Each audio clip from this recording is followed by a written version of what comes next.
I was the first person to do that. I threw a battle at YouTube in LA for YouTube. RBN was a YouTube thing at the time. You know what I'm saying?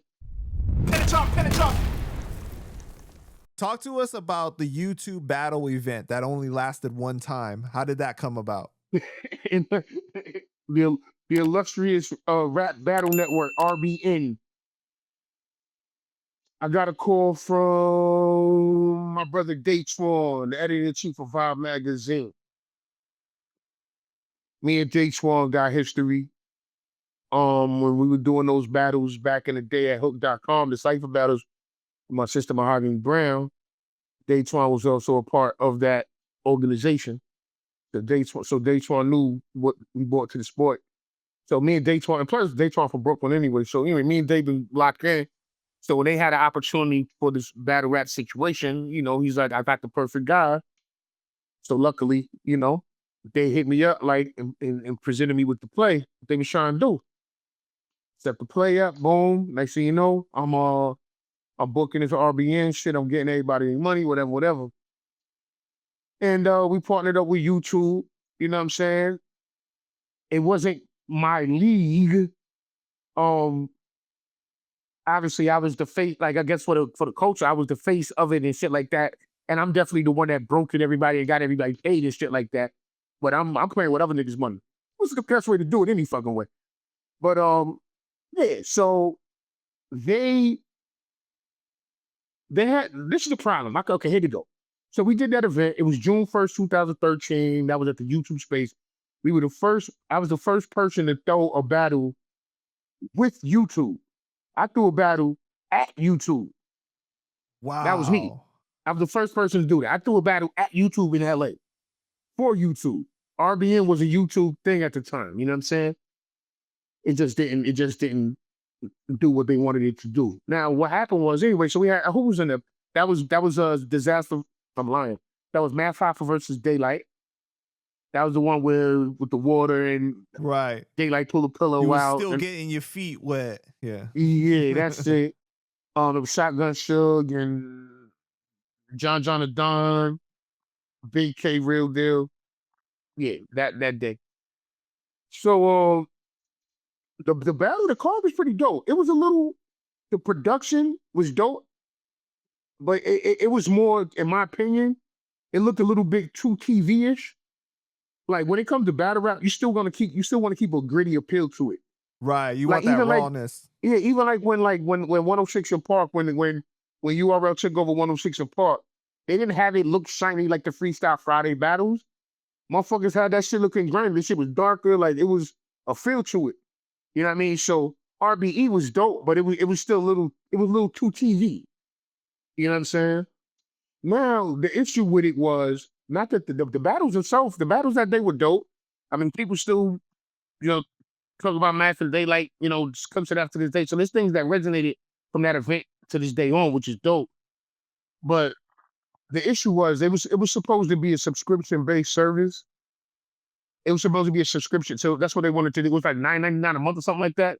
It was supposed to be the first subscription-based battle rap service where they were compiling other battle leagues footage, having it all in one place where you could go log in and just watch all this footage. And it was supposed to be we were supposed to like do an event every month, I believe, or something like that. It was a regular occurring. It's supposed to be like smaller events leading up to big. Oh, We had a whole wait. So you're gonna be throwing events, but then like you're gonna be implementing other rap leagues into it as well? yeah, that was what they were trying to do. Yes. Like a lot of this, Wow. because there's a billion small leagues.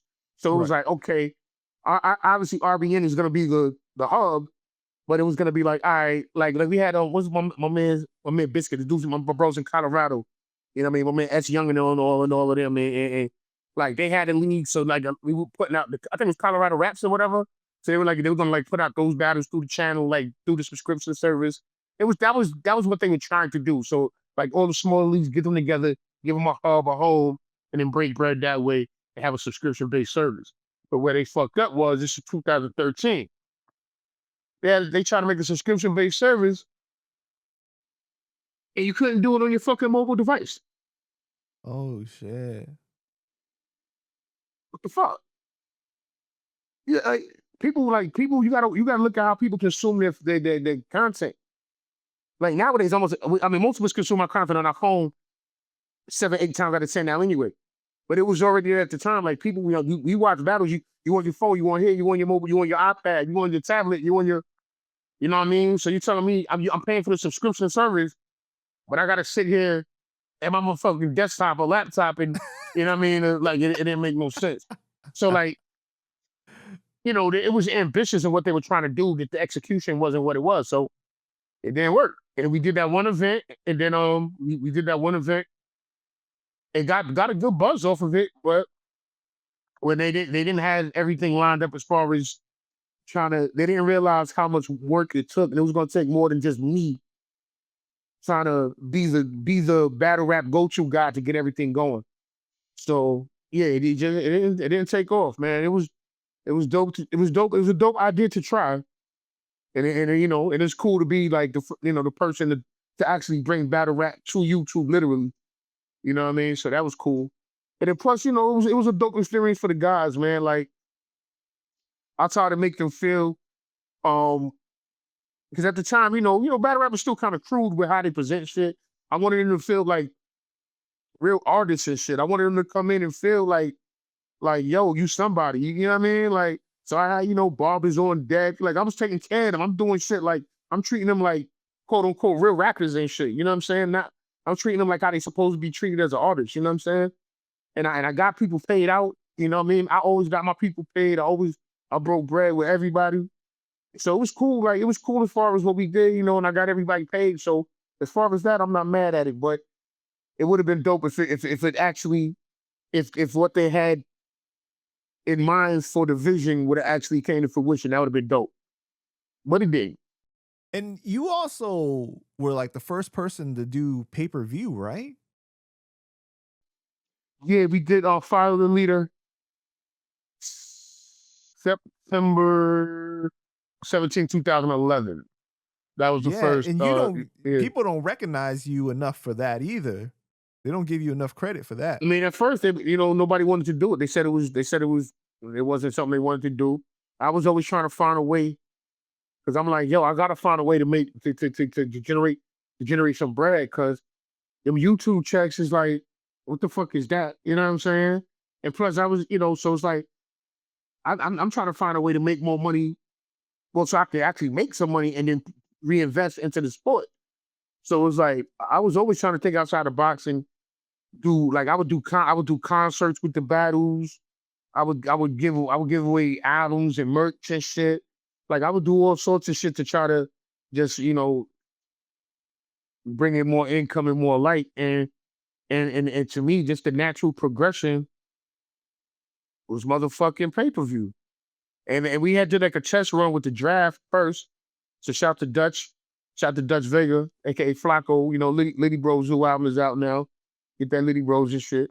So they had did a draft event with Dutch SoulCon and was it Dutch SoulCon and Sarah? It was Dutch and SoulCon, whatever. But yeah. And then we just took the concept and brought it to the big stage. And that was September 11, 2011, September 17, 2011. And I called it Fire the Leader. I called it Fire the Leader because I knew that it was going to be something that the industry was going to catch on to and use as the standard. I knew that. I knew it was going to happen. That's why I called it Fire the Leader. Like I saw it. I knew that was the only way that this shit was going was pay-per-view and streaming. Pay-per-view turned into the streaming. I mean, there's still battle rap pay-per-views, but I knew that was the natural progression of what we were doing was pay-per-view. Wow. It's dope, man. Mm-hmm.